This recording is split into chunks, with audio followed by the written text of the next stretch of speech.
नमस्कार दोस्तों, एक बार फिर से आपका स्वागत है द सीरियस कॉमेडी शो में। जैसा कि आपको पता है कि मैं यहाँ व्यंग का वाचन करता हूँ और मेरे श्रोताओं में से एक हैं डॉक्टर अभिषेक श्रीवास्तव।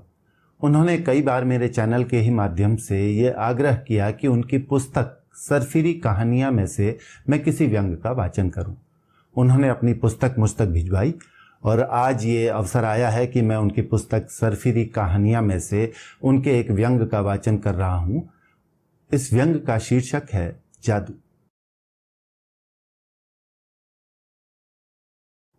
कल्लू भैया एक हाथ में लकड़ी का पुतला और दूसरे हाथ में किताब लिए आम के पेड़ के नीचे बने गोल चबूतरे पर अकेले बैठे थे। उन्होंने लकड़ी के पुतले के सामने किताब खोलना प्रारंभ किया और तब तक पेज पलटाते रहे जब तक कि किताब पूरी न पलट गई। किताब पूरी हो जाने पर लकड़ी के पुतले को जमीन से कुछ ऊपर उठाया और कुछ देर रोककर पुतले को इस तरह धीरे से छोड़ दिया जैसे पुतला वहीं हवा में रुक जाएगा। लेकिन यह क्या, पुतला वापस जमीन पर आ गया। तत्तरे की, कल्लू भैया के मुंह से अनायास ही निकल गया। उन्होंने प्रक्रिया फिर से प्रारंभ की, लेकिन इस बार उनके हाथ में पास रखा लकड़ी का दूसरा पुतला था। दूसरे पुतले के सामने उन्होंने किताब खोलनी प्रारंभ की जैसे वो उस पुतले को किताब पढ़ा रहे हों। एक एक करके वे तब तक पेज पलटते रहे जब तक कि किताब पूरी ना पलट गई। कल्लू भैया ने किताब पलटने के बाद किताब को एक ओर रख दिया और गंभीर भाव से पुनः उस पुतले को हवा में ले जाकर कुछ देर स्थिर रखा और फिर हाथ को पुतले से अलग कर दिया। पुतला जमीन पर गिर गया। नहीं, शायद ये जादू सिर्फ इंसानों पर काम करता है, कहते हुए कल्लू भैया ने दोनों पुतले और किताब उठाकर अपने थैले में डाल लिए। कल्लू भैया की नजरों से दूर रामदीन प्रारंभ से ही इन क्रियाओं को देख रहा था। कल्लू भैया की नजर रामदीन पर पड़ी तो वो दूर खड़ा कांप रहा था। कल्लू भैया ने कहा, अरे रामदीन, तुम कब आए और इस तरह पसीने में भीगे हुए कांप क्यों रहे हो भाई? रामदीन ने अपनी आस्तीन से चेहरे का पसीना पोंछा और धीरे धीरे कल्लू भैया के पास आकर बोला, कल्लू भैया, वो किताब और पुतला? कल्लू भैया ने कहा, अच्छा तो तुम बहुत देर से खड़े हो? रामदीन ने हकलाते हुए कहा, हाँ भैया, आप कोई तंत्र या काला जादू कर रहे थे? कल्लू भैया मुस्कुराते हुए बोले, अरे रामदीन, पहले तुम शांत हो जाओ, डरने की बात नहीं है, मैं तुम्हें सब बताता हूं। रामदीन ने खुद को संभाला, लंबी सांस ली और कल्लू भैया के पास आकर बैठ गया। भैया, हम समझ गए थे कि आप कोई काला जादू कर रहे हैं। अरे रामदीन, काला जादू नहीं, हाँ जादू जरूर कर रहे थे। भैया, आपका ये गुण तो मुझसे भी छिपा रहा। अरे धीरे धीरे तुम सब समझ जाओगे रामदीन। भैया, हमें भी इस जादू के बारे में बताओ ना। तुम क्या करोगे इस जादू के बारे में जानकर? अरे भैया, कोई सुनेगा तो क्या कहेगा कि कल्लू भैया के शागिर्द को उस जादू के बारे में नहीं पता जिसे कल्लू भैया अच्छे से जानते हैं। कल्लू भैया ने मुस्कुराते हुए कहा, ठीक है, सुनो, इसे कहते हैं पढ़ाई का जादू। पढ़ाई का जादू? हाँ, पढ़ाई का जादू। तो क्या इस जादू ने अभी काम किया? नहीं, ये एक प्रयोग था कि लकड़ी के पुतले पर भी ये काम करता है या नहीं। फिर क्या प्रयोग सफल रहा? नहीं रामदीन, निष्कर्ष ये निकला कि ये केवल कुछ इंसानों पर ही काम करता है। रामदीन डरता हुआ बोला, तो क्या मुझ पर भी? अरे तुमने क्या ऊंची कक्षाओं की किताबें पढ़ी हैं? कहाँ भैया, हम तो स्कूल के बाद पढ़ ही नहीं पाए। हाँ, तो तुम्हें डरने की जरूरत नहीं है। तो फिर ठीक है भैया, वैसे ऐसे जादू किया करो तो मुझे पहले से आगाह कर दिया करो। भैया, वैसे ये बताओ कि इस जादू से होता क्या है? जब ये जादू काम करता है तो आदमी हवा में उड़ने लगता है। तो रामदीन आश्चर्य से अपने दोनों हाथ अपने सर पर रख लेता है। आदमी हवा में? हाँ रामदीन, हवा में। और उसके बाद क्या होता है? उसके बाद वो चाह के भी जमीन पर काम नहीं कर पाता। रामदीन मुंह बनाए सिर खुजलाते हुए बोला, हम समझे नहीं भैया। अरे यार तुम भी ना। ठीक है सुनो, स्कूल के बाद जब लोग ऊंची किताबें पढ़ लेते हैं तो उनमें से बहुत से लोगों के पैर जमीन से ऊपर उठ जाते हैं, यानी उनके पांव जमीन पर नहीं टिकते। जादू से? हाँ, जादू से। इस जादू का नाम क्या है भैया? इस जादू का नाम है ऊंची शिक्षा। ऊंची शिक्षा? हाँ हाँ, ऊंची शिक्षा। इस जादू से प्रभावित होकर जब लोग जमीन से ऊपर उठ जाते हैं तो फिर ऐसे काम वो कैसे करते हैं जो जमीन पर रहकर ही किए जा सकते हैं? जादू के कारण जब वे बेचारे जमीन से अलग हो जाते हैं ना, तो चाहकर भी जमीन के स्तर के काम नहीं कर पाते, तब मजबूरन ये काम वे दूसरों को दे देते हैं। क्या वे इतने त्यागी होते हैं? अरे रामदीन, तुम बड़े बेवकूफ हो। हाँ भैया, बड़े तो आप हैं, मैं तो आपका शागिर्द हूं। ठीक है ठीक है, असल में ये पढ़ाई कुछ लोगों पर ऐसा जादू करती है कि वे जमीनी स्तर के कामों को तुच्छ मानने लगते हैं। तो क्या इस किताब को जो भी पढ़ता है उस पर ही ये जादू हो जाता है? अरे नहीं नहीं, सब पर नहीं, कुछ ऐसे महान लोगों पर जो अति संवेदनशील, सीधे साधे, महत्वाकांक्षी और नौकरी प्रिय होते हैं, उन पर। जमीनी स्तर के काम क्या होते हैं भैया? ये वे काम होते हैं जिन्हें करने में जादू से प्रभावित लोग शर्मिंदगी महसूस करते हैं। अच्छा, इसीलिए कुछ लोग छोटे व्यवसाय या दुकान वगैरह नहीं चलाते। हाँ, जब लोगों की ऐसी स्थिति दिखे तो समझ जाओ कि उन पर जादू का असर हो चुका है। भैया, ये जादू से प्रभावित लोग सीधे बड़े व्यवसाय करते हैं? नहीं रामदीन, वो इंतजार करते हैं। इंतजार? लेकिन किसका? वे इंतजार करते हैं कि कोई व्यवसाय जमीनी स्तर से शुरू करे, और तब तक इंतजार करते रहते हैं जब तक कि व्यवसाय उस स्तर तक ना पहुंच जाए जहां पर उन्हें शर्मिंदगी महसूस ना हो।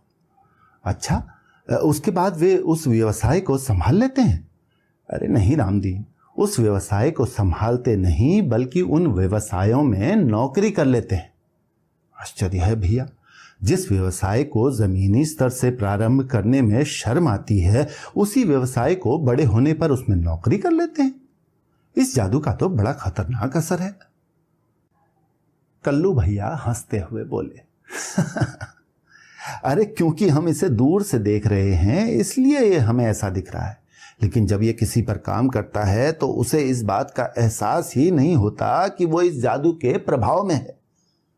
रामदीन सोच में पड़ गया। लगता है तुम्हें अभी समझ में नहीं आया। हाँ भैया, थोड़ा विस्तार से समझाओ ना। अपना चिंकू है ना? कौन भैया? अरे तुम्हारा पड़ोसी, जिसके बाबूजी ने उसके दोस्त के साथ गली में जूते चप्पल की दुकान खोलने के लिए कहा था और चिंकू के मना कर देने पर अपनी चप्पल से सुताई भी की थी। हाँ हाँ, अपना चिंकू। उस पर भी इस जादू का असर था।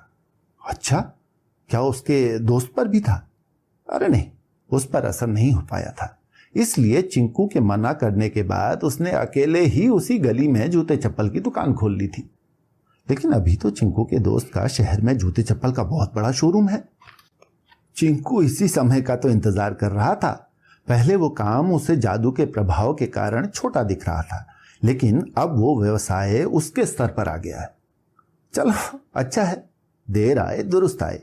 मतलब अब चिंकू भी उस शोरूम को चलाएगा? कल्लू भैया मुस्कुराते हुए बोले, अरे हाँ भाई, वो शोरूम तो चलाएगा ही, क्योंकि कल वो पूरे गांव में ये कहते हुए मिठाई बांटते फिर रहा था कि शहर के बड़े शोरूम में उसे मैनेजर की नौकरी मिल गई है। उसी दुकान में? अरे हाँ भाई रामदीन, आखिर उसे उसके स्तर का काम मिल गया, मैनेजर बन गया है वो, जिसके लिए उसने पढ़ाई की थी। लेकिन रहेगा तो वो नौकर ही। नौकर बोलकर उसके पद की तौहीन मत करो। माफ करना भैया, क्या करूं, ज्यादा पढ़ा लिखा नहीं हूं ना, इसलिए जीभ फिसल जाती है। कल्लू भैया ने कहा, वैसे इसमें बेचारे चिंकू की गलती नहीं है। जिन लोगों में इस जादू का प्रभाव दिखाई देता है वह उन्हीं लोगों में से एक है।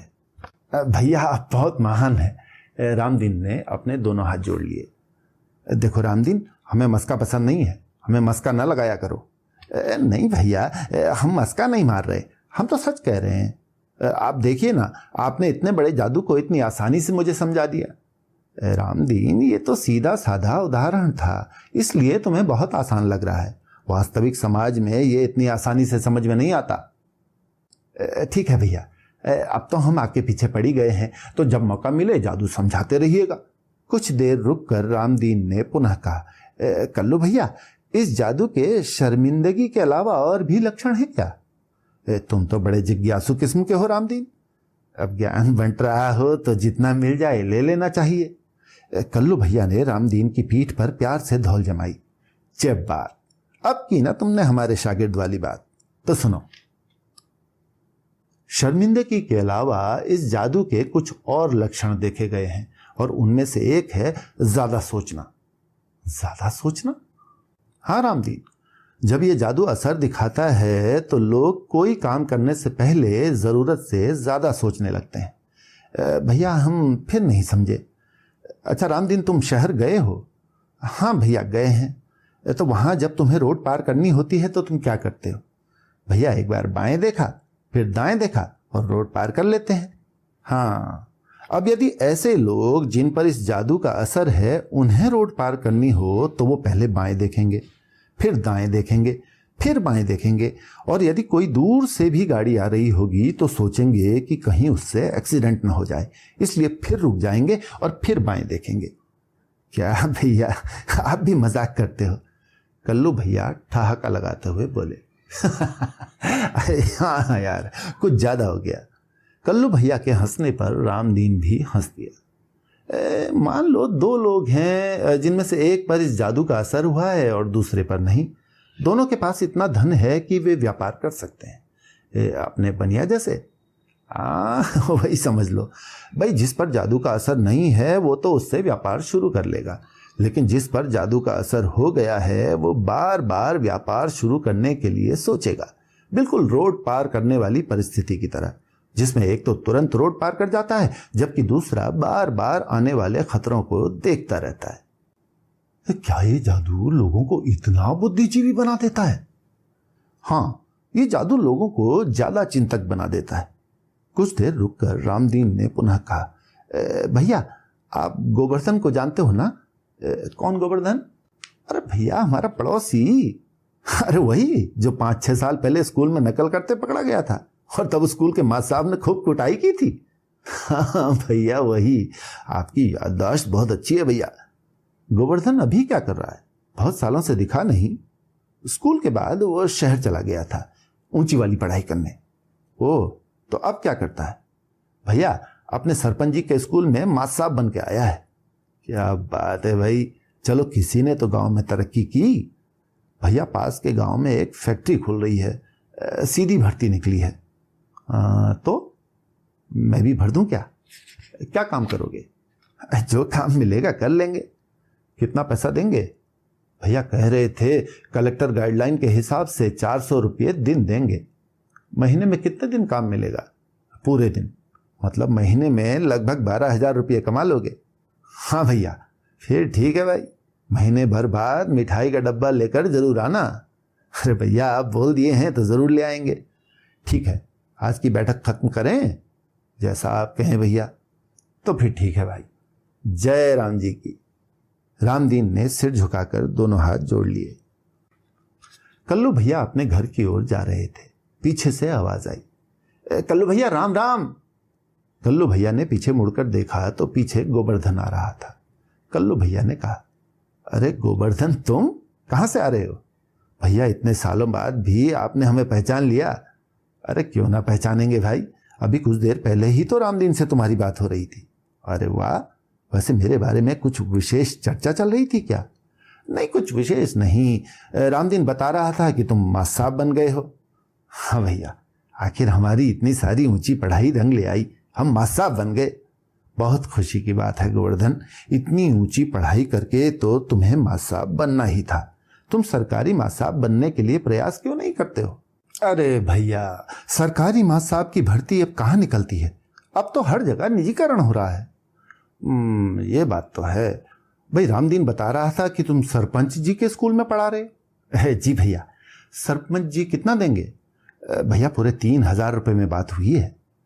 कल्लू भैया आश्चर्य से बोले, अरे भाई गोवर्धन, 3,000 रुपये महीना कुछ कम नहीं है क्या?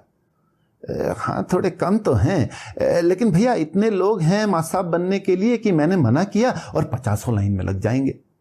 वैसे रामदीन बता रहा था कि पास के गांव में फैक्ट्री खुली है जिसमें सीधी भर्ती चल रही है, वहां तो 12,000 रुपये महीने दे रहे हैं। तुमने तो ऊंची पढ़ाई की है, तुम्हें तो और ज्यादा दे सकते हैं, तुम वहां क्यों नहीं जाते? क्या भैया, आप भी इतनी ऊंची पढ़ाई करके हम क्या फैक्ट्री में काम करेंगे? क्यों, वहां क्या खराबी है? अरे भैया वहां या तो लेबरगिरी कराएंगे या ऑफिस में काम करने के लिए बैठा देंगे। अब इतना पढ़ लिख के बाबूगिरी तो करेंगे नहीं। बाबूगिरी भी कराएंगे तो कम से कम अच्छे पैसे तो मिलेंगे। जब रामदीन को 12,000 दे सकते हैं तो तुम्हें 15 से 20,000 तो दे ही देंगे। 3,000 रुपये महीने में जीवन कैसे काटोगे? लेकिन भैया स्कूल में हम माँ साहब हैं, पूरे गांव में लोग हमें माँ साहब नमस्ते, माँ साहब नमस्ते कहते थकते नहीं हैं। क्या आदर है, सम्मान है। लोग हमें भगवान ब्रह्मा, भगवान विष्णु और भगवान शिव के तुल्य मानते हैं, और आप हमें फैक्ट्री में काम करने को बोल रहे हैं। कल्लू भैया ने कहा, जब लोग इतना सम्मान करते हैं तो उनसे अपनी पगार बढ़वाने को क्यों नहीं कहते? गोवर्धन को सोचकर बोला, भैया जब उन्होंने हमें दाता के तुल्य ही बना दिया है तो हम उनसे कैसे मांग सकते हैं? वैसे भी जब महाविद्यालयों में 8 से 10,000 रुपये महीने में लोग बड़े माँ साहब बनने तैयार रहते हैं, तब हम जैसे गांव के माँ साहब 3,000 रुपये में ही खुश रहे तो अच्छा। बोलते बोलते गोवर्धन किन्हीं विचारों में खो गया। कल्लू भैया स्थिति को भांपते हुए बोले, चलो अच्छा है गोवर्धन, जब तुम माँ साहब बन ही गए हो तो अगली बार हम तुम्हें मिठाई खिलाएंगे, और हाँ गांव के बच्चों को अच्छे से पढ़ाना। गोवर्धन उत्साहपूर्वक बोला, हाँ हाँ कल्लू भैया, अगली बार बिल्कुल आपसे मिठाई खाएंगे, और गांव के बच्चों को तो इतने अच्छे से पढ़ाएंगे कि वे न सिर्फ पढ़ाई बल्कि ऊंची किताबें भी पढ़ लें। कल्लू भैया ने जैसे ही ऊंची किताब का नाम सुना, उन्होंने गोवर्धन की ओर देखा और वहां से चल दिए। कल्लू भैया घर की ओर जाते हुए मन ही मन में बोले, रामदीन सही कहता है, ये जादू सचमुच में बहुत खतरनाक है। धन्यवाद दोस्तों, मुझे पूरी उम्मीद है कि आपको ये व्यंग वाचन अच्छा लगा होगा। यदि अच्छा लगा तो प्लीज़ कमेंट करके हमें बताएं, और नहीं भी लगा तो भी हमें बताएं कि इसमें क्या कमी रह गई, और इसको शेयर करें ताकि ये अधिक से अधिक लोगों तक पहुंच सके। द सीरियस कॉमेडी शो पर आपके आगमन का बहुत बहुत शुक्रिया।